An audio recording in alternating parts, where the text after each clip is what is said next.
Oh, okay.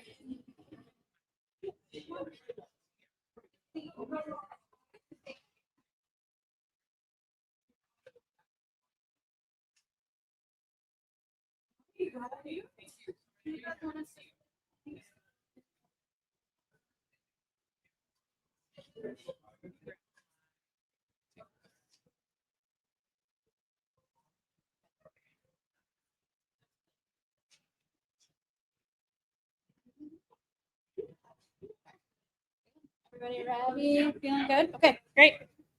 Good morning, everybody. Huh? I hit the button. We're gonna get there, guys. Don't worry about it. This one? Sorry, Katie. You're gonna have to help me.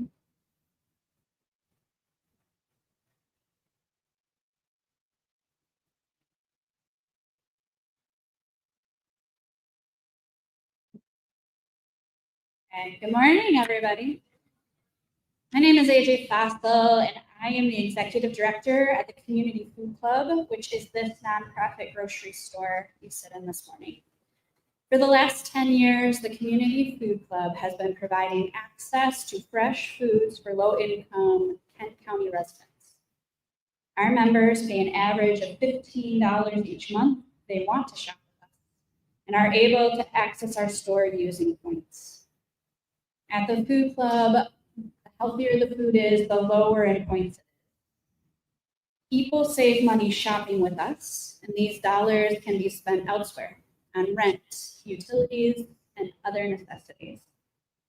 We have seen incredible results in making people more food secure, economically stable, and healthy. The Community Food Club is an amazing place, but it cannot be a substitute for SNAP. We are already working at maximum capacity and are deeply concerned about what will happen if SNAP benefits are paused. The Food Club is serving over 9,000 people a month right now in this store. In the last 2 years, we have doubled the amount of people we are serving, and today we have a wait list with over 1,100 households on it. And this is without pausing SNAP benefits. The need right now is greater than ever before, and it will only increase if a solution is not found in the next 5 days. For every one meal charitable food provides, SNAP benefits provide 9. There is no charitable substitute, and philanthropy cannot replace government benefits. The pausing of SNAP for even 1 month will have lasting economic impacts on the people I serve. The average SNAP benefit payment is $335 per month in Michigan. For people who are living paycheck to paycheck, a missing $335 of your monthly budget means bills will go unpaid and meals will be missed. If you are able, please consider donating to charitable food organizations like the Community Food Club or your local food pantry. We are in need of extra funding and support so that we can serve as many people as we can through this challenging time. Join me in advocating on behalf of those who receive SNAP and protect this vital resource. Contact your representatives and urge them to find a way to keep SNAP funded through the shutdown. Food is a right, not a privilege. And the best way we can protect this right is through SNAP benefits. Thank you for everyone for being here this morning to address this important issue. I would now like to turn it over to Congresswoman Hillary Scholten.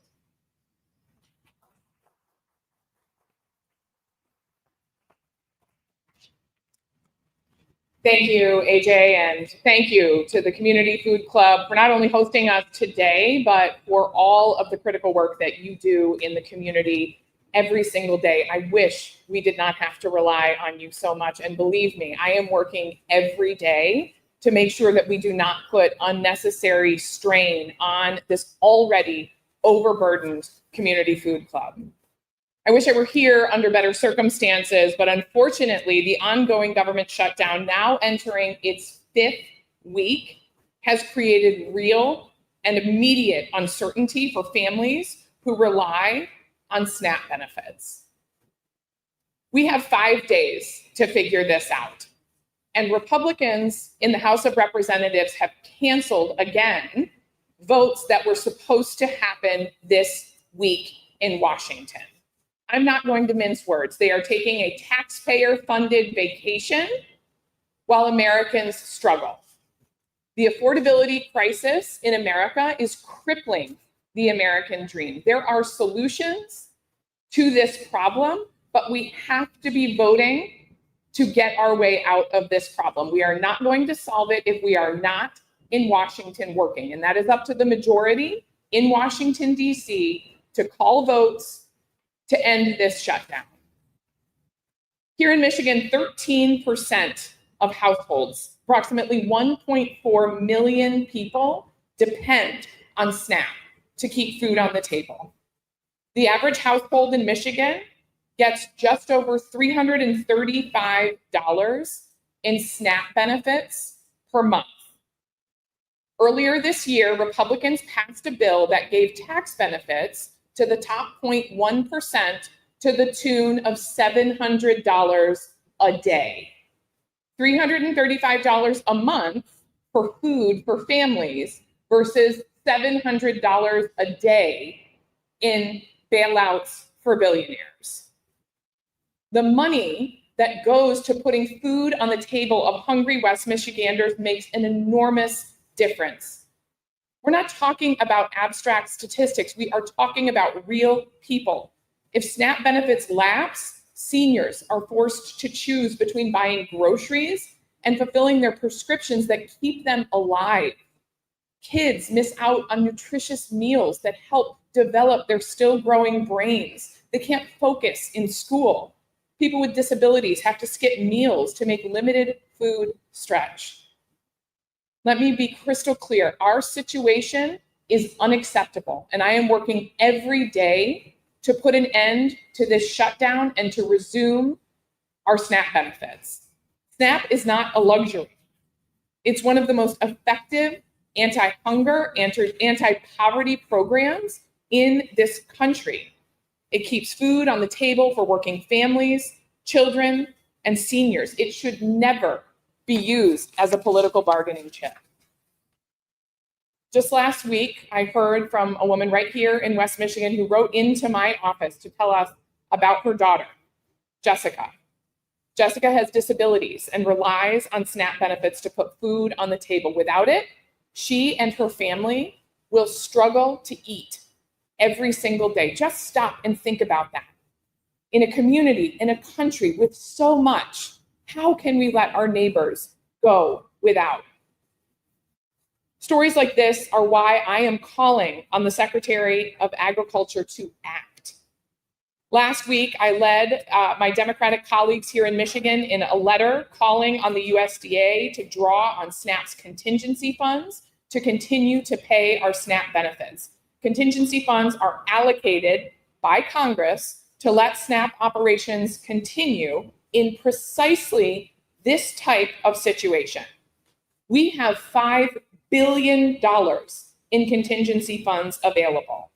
Unfortunately, that's still not enough to cover full benefits, but it's enough to provide at least partial relief to cover full benefits.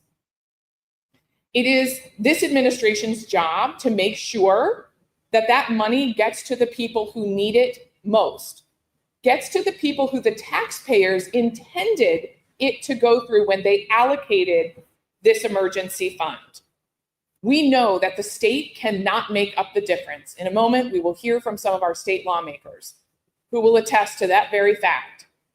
We know that private philanthropy cannot alone make up the difference in these SNAP benefits. Families will go hungry. Here in West Michigan, we know that every person deserves the basic dignity of food on the table. It is a right. Food is healthcare. Food is medicine. This is a basic quality of life issue. I want to thank everyone who gathered here today for your tireless work. I want you to know that I will not stop until this problem is solved. This administration has said it's illegal to draw on these contingency funds to pay these SNAP benefits. That's just wrong. We know that this is what these dollars were allocated for. And this administration has found ways to use emergency funds to pay our troops, which we applaud. They have every day gone against the grain, impounded funds, done things that are not only questionably illegal, downright illegal. So make no mistake, this is not about legality. This is about priorities. And we need to choose to prioritize working families right here in West Michigan. Thank you all.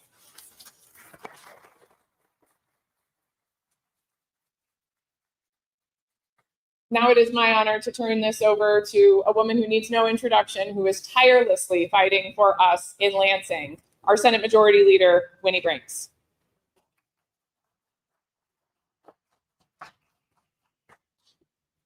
Okay, I feel very tall on this.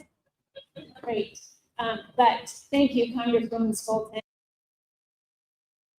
While I'm normally delighted to be with this group of people and incredibly pleased to be here at one of my favorite organizations that works in this space, our reason for speaking with you today could not be more dire or unacceptable. There is no positive spin that you can put on this because of an absolute failure of leadership by President Trump, by Speaker Mike Johnson, and Senate Majority Leader John Thune. Thousands of kids and their families will not be able to afford food in November. Last week, the USDA communicated to Michigan's health department that SNAP benefits would see an interruption due to the ongoing federal government shutdown. And here's what that means for us. 1.4 million Michiganders rely on SNAP benefits to afford groceries to feed their families.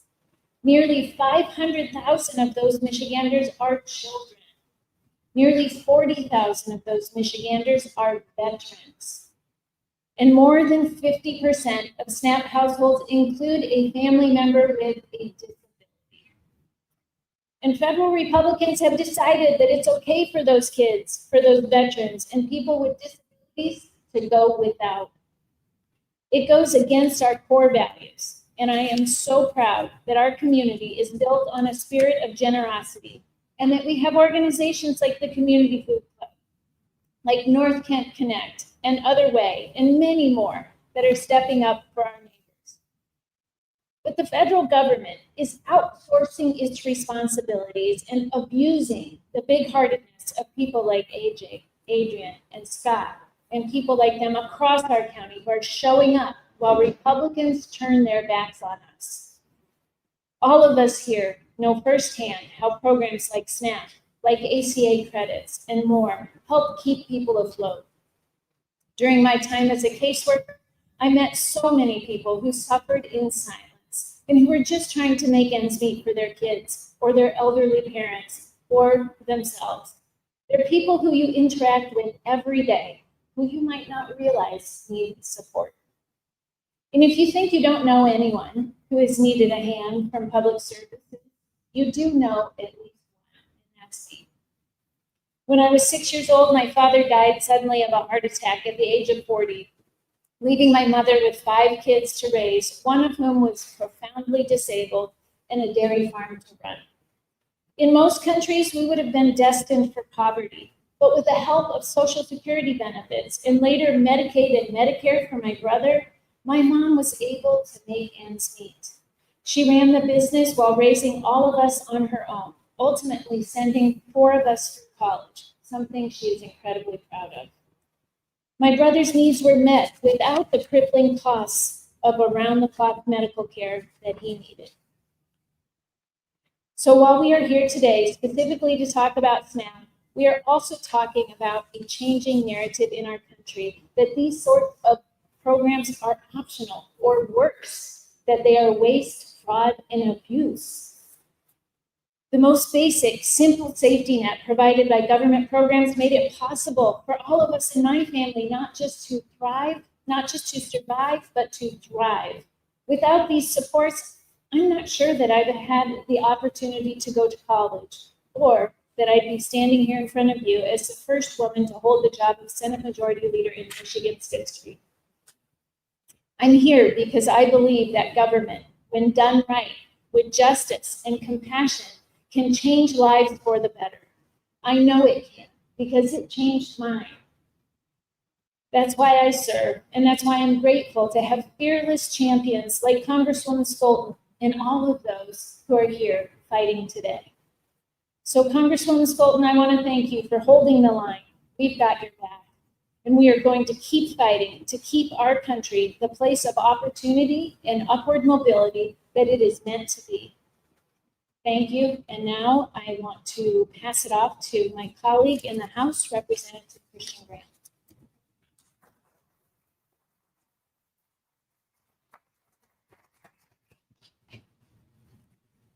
Good morning, and I just want to say thank you to the formidable women who have spoken before me, but who are also fighting and doing this work. It is so important during this moment.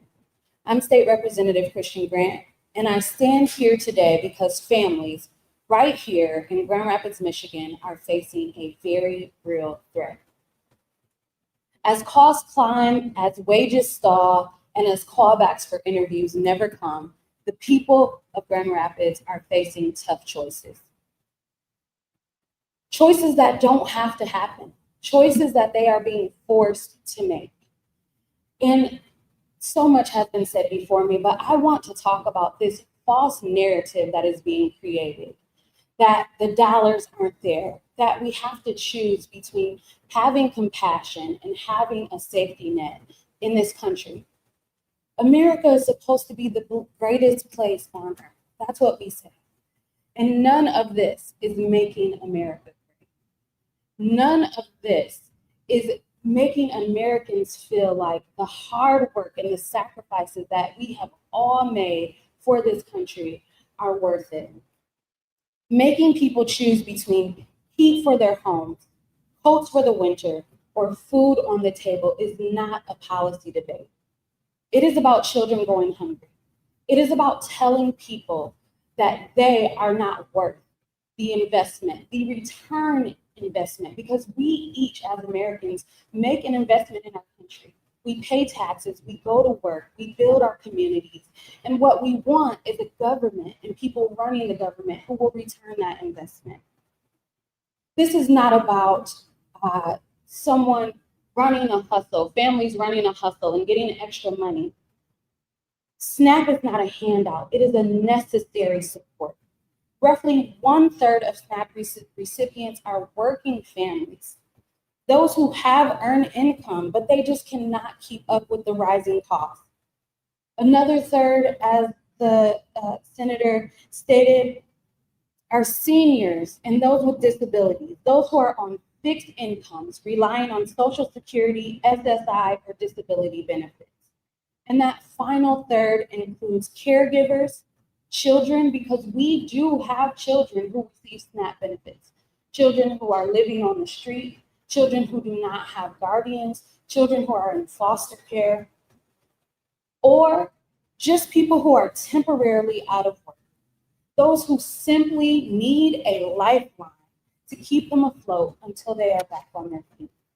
These are the people that we're talking about. We're not talking about the narrative of the welfare queen who's driving a Cadillac and just collecting benefits. These are working people who want to get by. They want to find a good paying job. They want to find something that is going to give their family stability.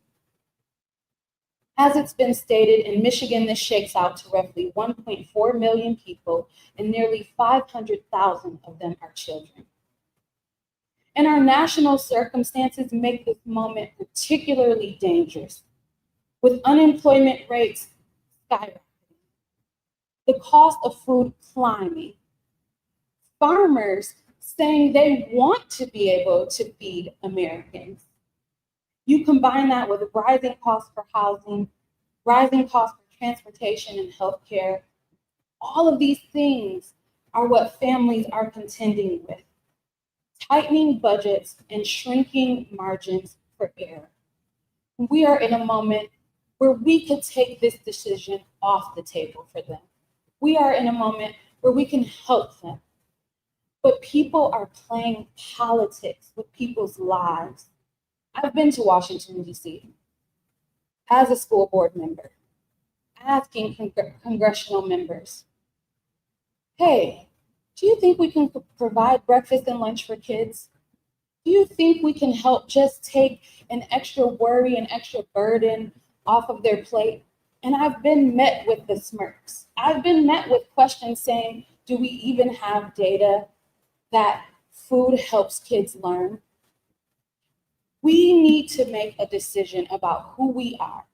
And we need to stop mincing words about who some of these people are.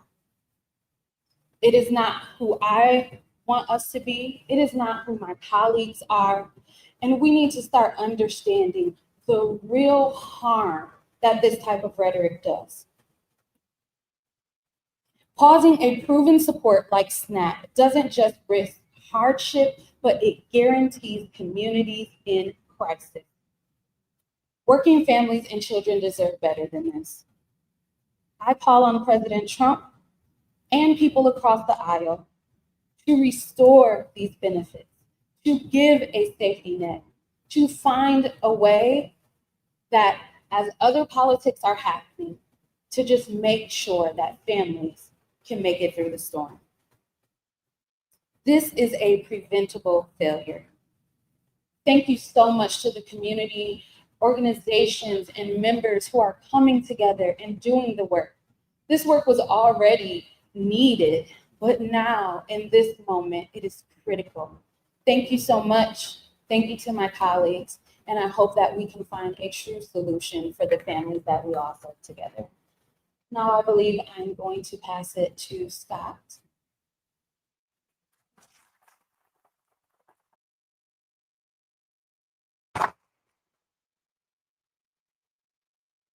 Good morning. My name is Scott Bloom. I'm the Executive Director at the Other Way Ministries. And I just appreciate the opportunity to speak here today, and I'm grateful to Congresswoman Scholten for bringing attention to this issue, because I really don't think that most people understand just how serious a situation that this is.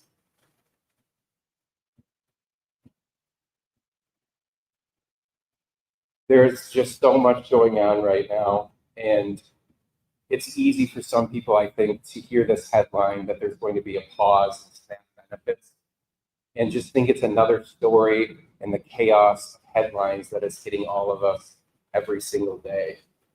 And for some people, they might not realize just how important these benefits are. I'm sorry.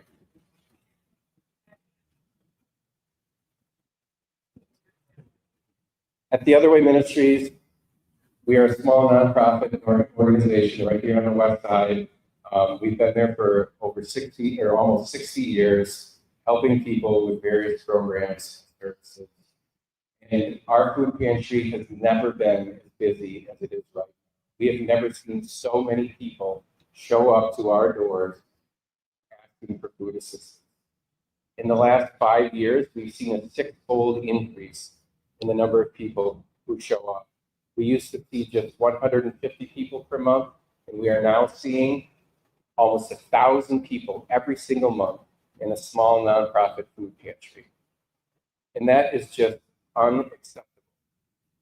And I want you to forget, anyone listening, of who you think it is that receives SNAP. Unless what comes to mind is just regular, ordinary people, because that's who it is.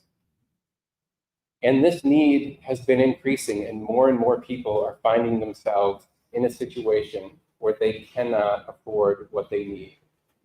We've seen this 5-year trajectory, and think that right now, in this moment, that we're going to pause food assistance for all people overnight, people who have no safety net. It's just unacceptable. And it's madness to think that we would do that. So I don't have a political statement. I don't have a political solution. I'm here because I know people and I see people, our friends and neighbors, every single day who cannot take another financial hit. So what we need is for our elected officials to pause political calculations about federal shutdowns and think about the human side of it and come up with a solution so that we don't take people who are already suffering and drive them to desperation.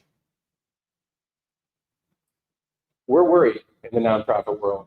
Word's already getting out.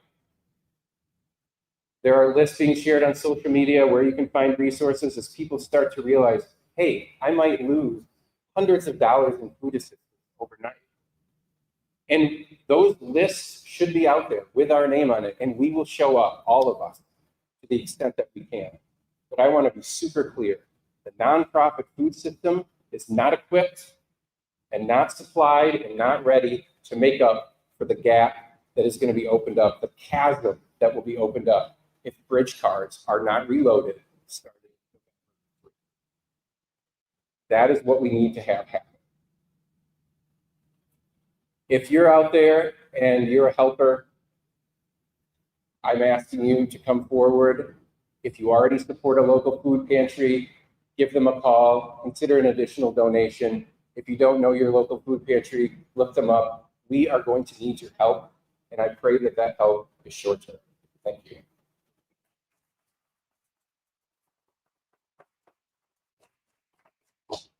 And I'm going to ask Adrian to do something.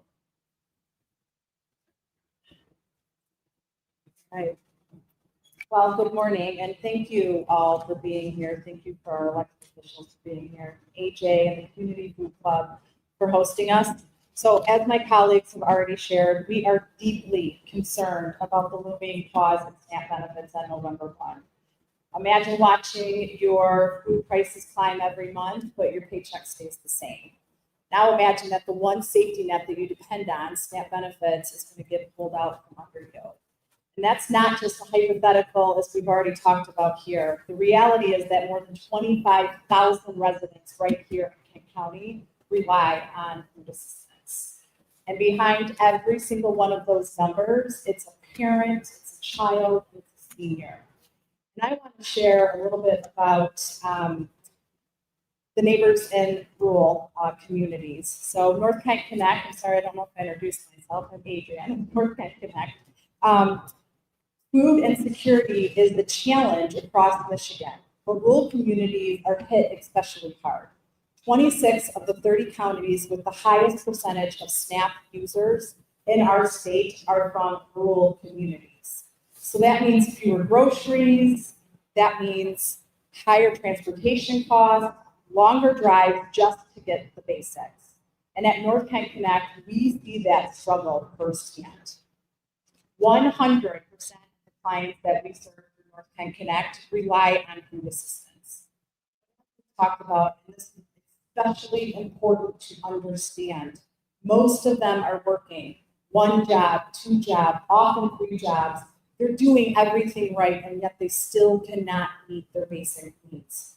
So as federal support continues to dwindle, the local food pantries like the Community Food Club and the Other Way Ministry from North Kent Connect become the front line.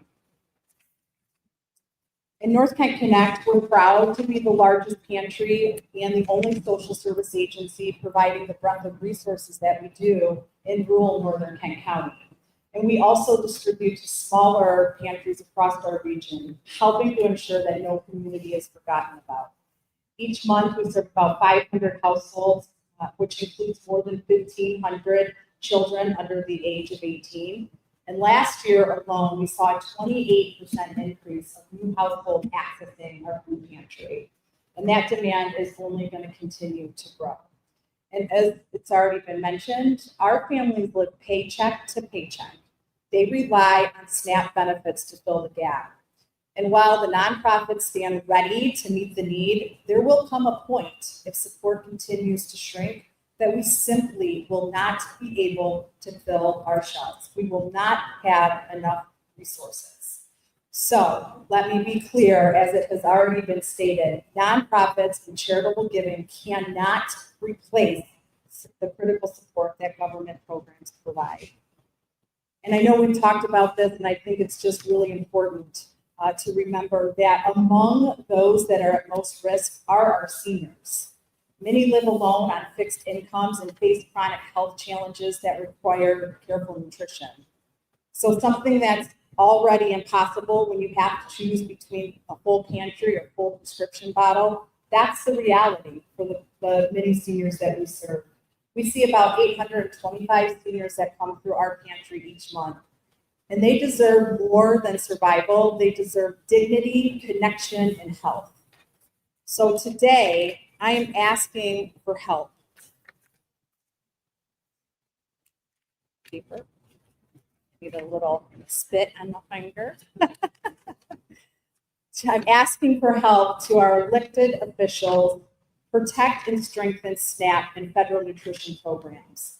They are lifelines and not luxuries. To our community partners and donors, stay with us. Every dollar, every volunteer hour, every can on a pantry shelf makes a difference. And to our neighbors, share the story, speak up, remind others that hunger doesn't just happen somewhere else, it's happening right here. And together we can change that.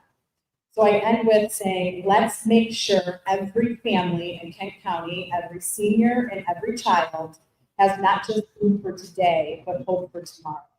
Thank you for allowing us an opportunity to share this critical time.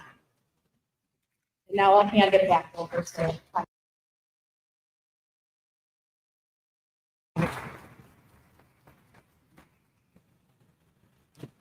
Thank you.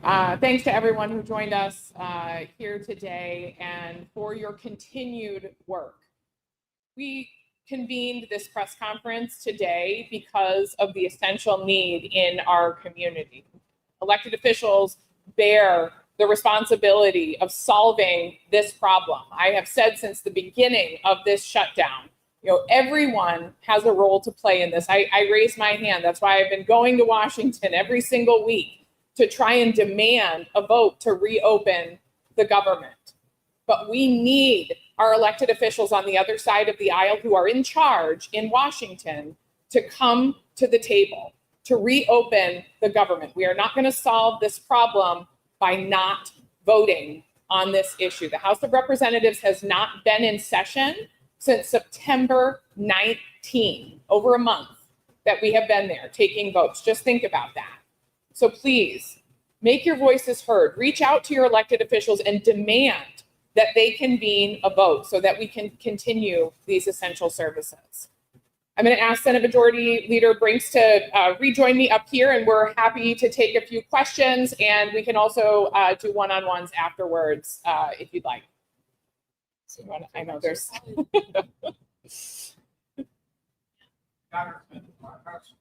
a little bit about what you see constituents on the side of that in November, and we don't have staff benefits. What are you doing to make sure we have our staff? Yeah, here we'll step in here. This started that. You want me to repeat? I think I heard you. What do you say to your constituents on November 1st if they don't get?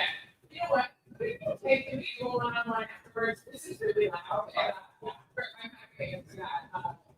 Yeah, I think it would be a little bit better. Thank you. Yeah, we did. Yeah.